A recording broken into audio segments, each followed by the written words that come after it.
안녕하세요. 저는 이제 결혼한 지 1년이 조금 안 된 여자입니다.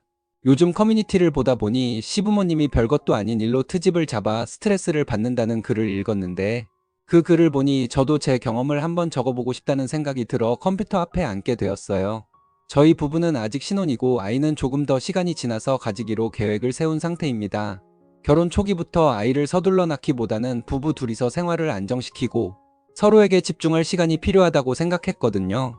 그래서 저희는 결혼 후 1년 정도는 둘만의 시간을 보내다가 그 다음에 아이를 가지자고 했습니다.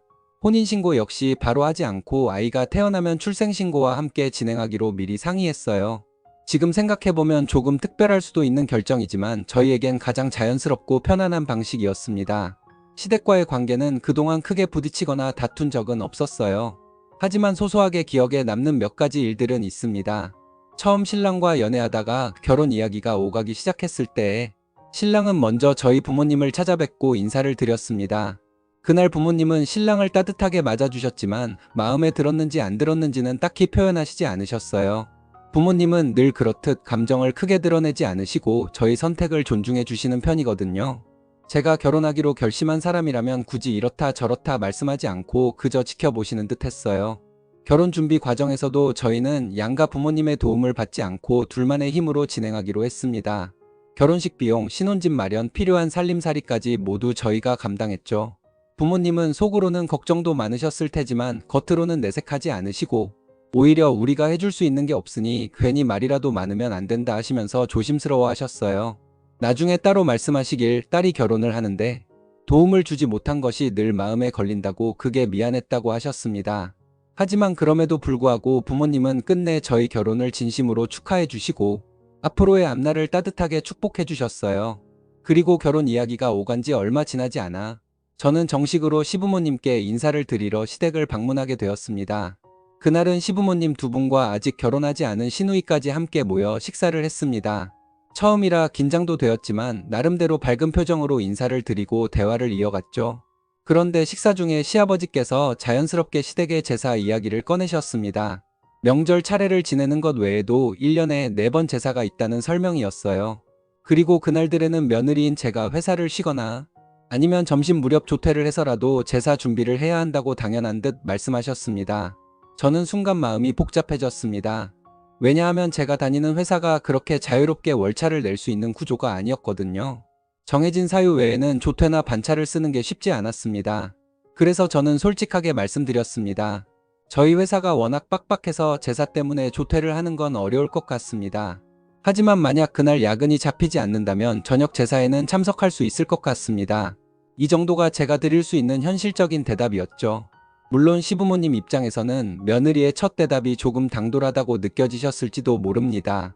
전통을 강조하는 분위기에서라면 알겠습니다 라고 순순히 받아들이는 모습을 기대하셨을 텐데 저는 제 사정을 솔직히 말했으니까요.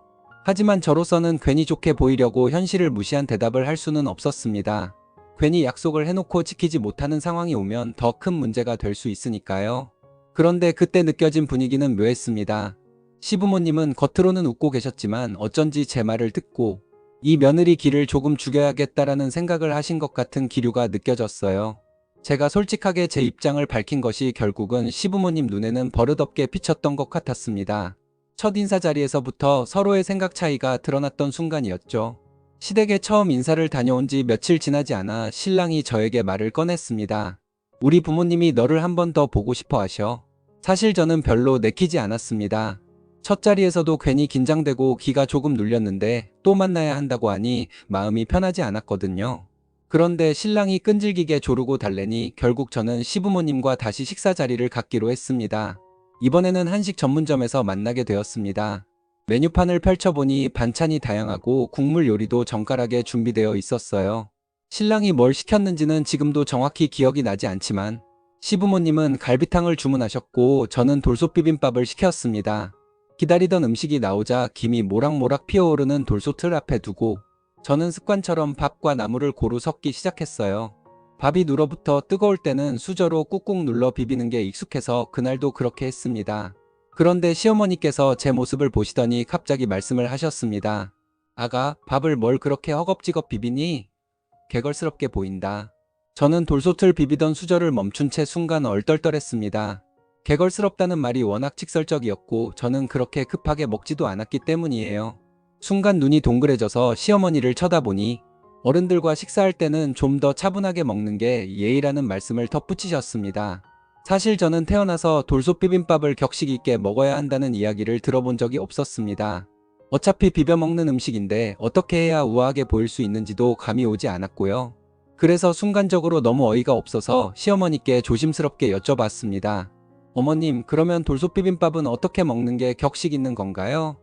그러자 시어머니는 잠시 멈칫하시더니 그냥 천천히 크게 비비지 않고 먹으면 되라고 말씀하시더군요. 하지만 정작 본인은 난 돌솥은 별로 안 좋아해서 잘 안 먹어라며 직접 보여주시지는 않았습니다. 그때 눈치 없는 신랑이 괜히 분위기를 풀어보겠다고 나섰습니다.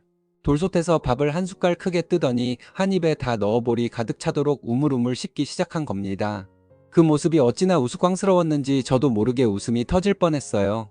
시어머니가 뭘 지적하시려던 그 순간 정작 아들이 그렇게 먹고 있으니 더 이상 말을 잇지 못하시고 그냥 웃음으로 넘기셨습니다.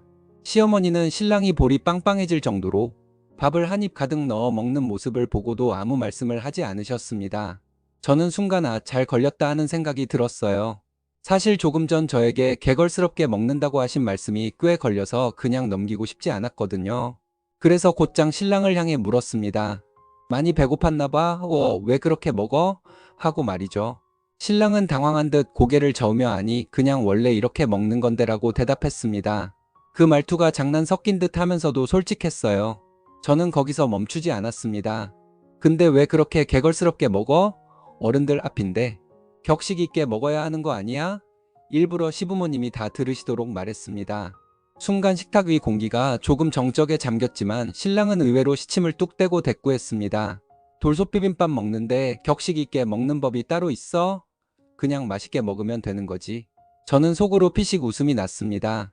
그때 느꼈어요. 신랑이 평소 눈치 없는 사람이 아니거든요. 그런데도 이렇게 말한다는 건 아까 시어머니가 저한테 하신 말씀이 본인 귀에도 영 못마땅하게 들렸다는 거죠.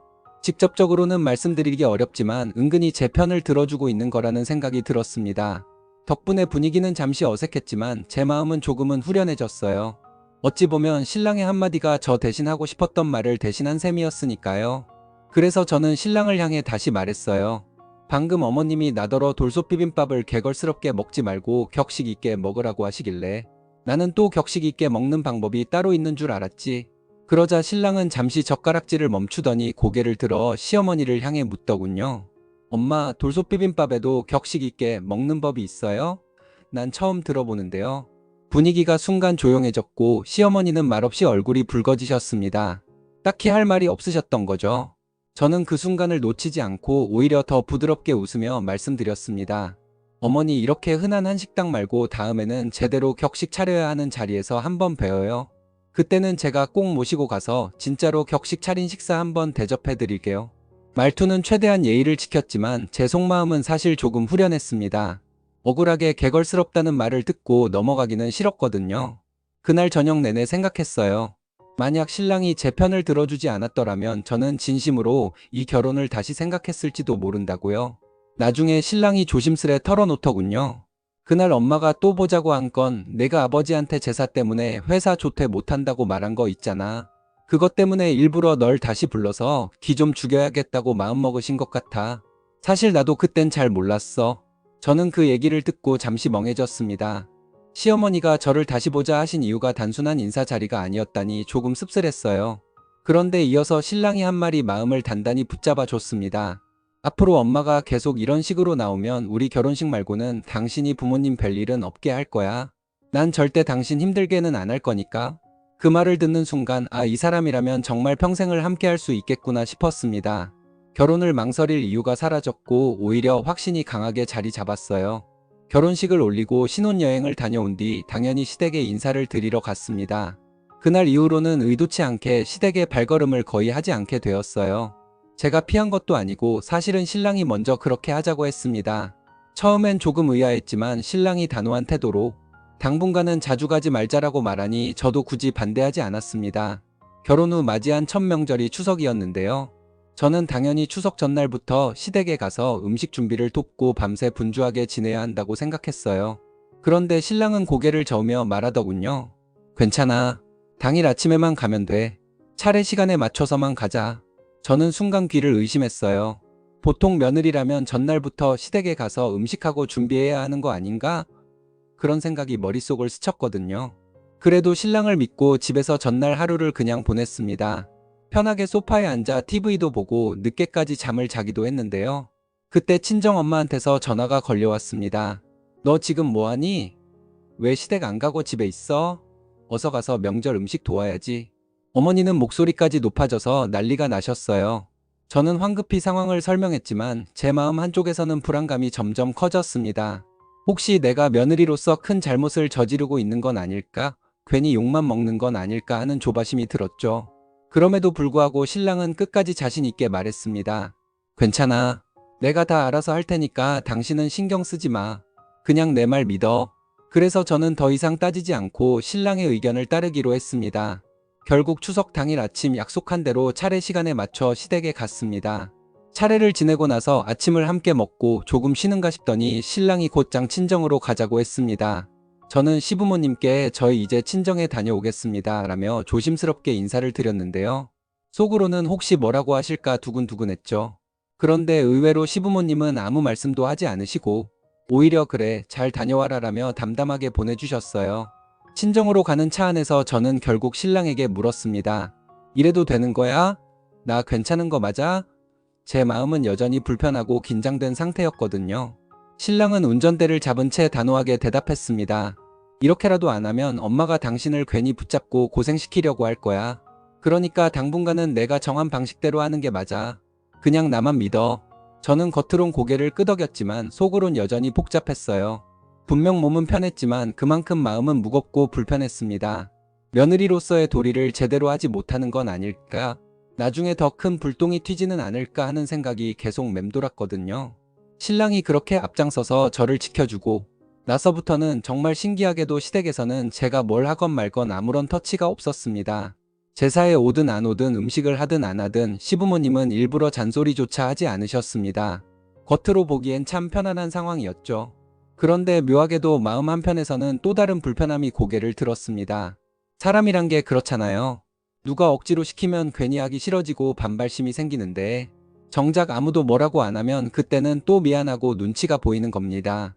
다른 가족들이 분주하게 함께 움직이고 있는데 저 혼자 빠져있는 듯한 기분이 들어서 괜히 어색해지고 불편해졌어요. 그래서 결국 얼마 전 시댁 제삿날에는 제가 먼저 나섰습니다. 마침 회사에서 일정이 맞아 반차를 쓸 수 있는 여건이 되었거든요. 점심 무렵에 사무실을 빠져나와 서둘러 시댁으로 향했습니다. 도착하니 시어머니가 장을 보러 나가려던 참이었는데 자연스럽게 함께 시장에 따라 나섰습니다.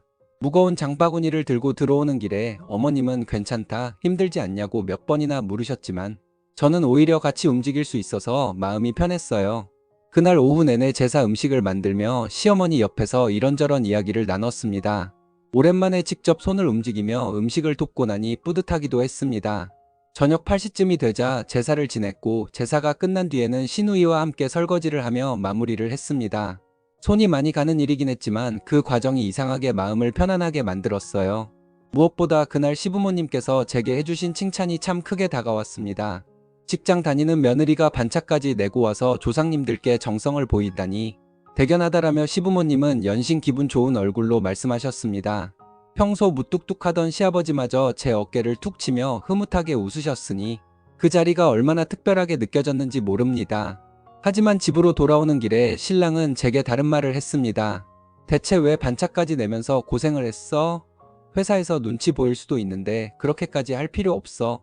그는 진심으로 저를 걱정하는 눈빛이었어요. 자기 어머니 아버지가 아무리 좋아하셔도 아내가 힘들어지는 건 절대 원치 않는다는 뜻이었죠. 순간 마음이 따뜻해지면서도 한편으로는 미안했습니다. 지금까지 신랑이 저를 지켜주고 혹시라도 제가 시댁에서 힘들까봐 늘 먼저 막아주던 사람인데 그 마음만 믿고 제가 계속 모른 척만 할 수는 없다는 생각이 들었거든요. 시댁에서 며느리로서 해야 할 최소한의 도리를 아예 외면하는 건 제 마음에도 걸렸습니다. 그래서 조심스럽게 신랑에게 말했어요. 앞으로는 할 수 있는 만큼 도리는 하려고 해. 너무 무리하진 않을게. 신랑은 잠시 말이 없더니 이내 고개를 끄덕였습니다. 그래도 힘들게는 하지 마. 난 당신이 편했으면 좋겠어. 그 말에 저는 속으로 다시 다짐했어요. 억지로는 아니더라도 진심을 다해 균형을 지켜나가야겠다고요. 신랑이 이렇게까지 나오는데 저도 더 이상은 버티기보다는 받아들여야겠다는 생각이 들더라고요. 사실 저는 결혼하기 전까지 집안일, 특히 음식 같은 건 제대로 해본 적이 거의 없었어요. 자취를 오래 한 것도 아니고 늘 친정 엄마가 밥상을 차려주시는 환경에서 자랐으니까요.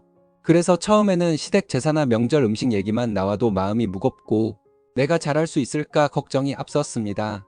그런데 지금은 조금 마음이 달라졌습니다.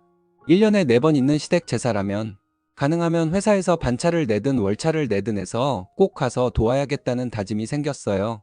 명절 역시 마찬가지입니다. 전에는 명절 전날부터 시댁에 가는 게 당연한 건지 아닌지 헷갈리기도 했는데 이제는 먼저 마음을 먹고 전날 가서 시어머니와 함께 명절 음식을 하려고 해요. 솔직히 몸은 힘들겠지만 최소한 제 자리가 있다는 걸 스스로 인정하는 게 더 속 편할 것 같아요.